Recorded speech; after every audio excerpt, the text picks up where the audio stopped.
ಆಶ್ಚರ್ಯ ಆಯಿತು ಈ ಒಂದು ಹೇಳಿಕೆಯನ್ನು ನೋಡಿ. ಇದೇ ಪ್ರಶ್ನೆಯನ್ನು ನಾನು ಅವ್ರಿಗೆ ಕೇಳಬೇಕಾಗತ್ತೆ.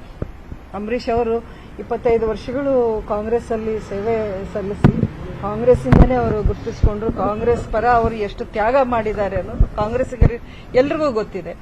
ಅಂಥದ್ರಲ್ಲಿ ಅವರು 2019ರಲ್ಲಿ 5 ವರ್ಷಗಳಲ್ಲಿ ಇರ್ಬೋದು. ಅವ್ರನ್ನ ನಾನೇ ಈ ಪ್ರಶ್ನೆ ಕೇಳಬೇಕು. ಹಾಗಾದ್ರೆ ಅಂಬರೀಷ್ ಅವ್ರ ಕುಟುಂಬ ನಿಮ್ಗೆ ಏನ್ ಮಾಡಿದೆ?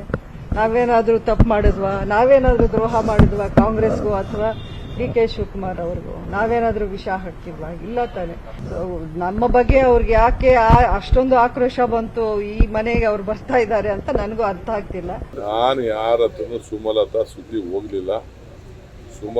ಸುಮಲತಾ ಸುದ್ದಿ ಅವಶ್ಯಕತೆ ಇಲ್ಲ. ಕುಮಾರಸ್ವಾಮಿ ಅವರು ವಿಷ ಹಾಕಿದ್ರು ಅಂತ ಹೇಳೋದಕ್ಕೆ ಯಾವ ವಿಷ ಅಂತ ನಾನು ಕುಮಾರಸ್ವಾಮಿಗೆ ಮಾತಾಡಿದೆ.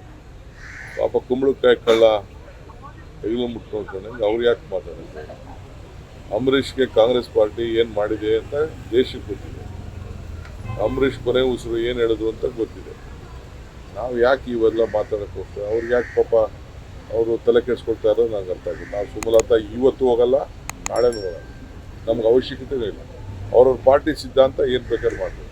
ಅವ್ರ ಪಾರ್ಟಿ ಸಿದ್ಧಾಂತದಿಂದ ಈಚೆ ಬಂದಾಗ ಮಿಕ್ಕಿದ ವಿಚಾರ ಮಾತಾಡ್ತಾರೆ. Speed plus Karnataka.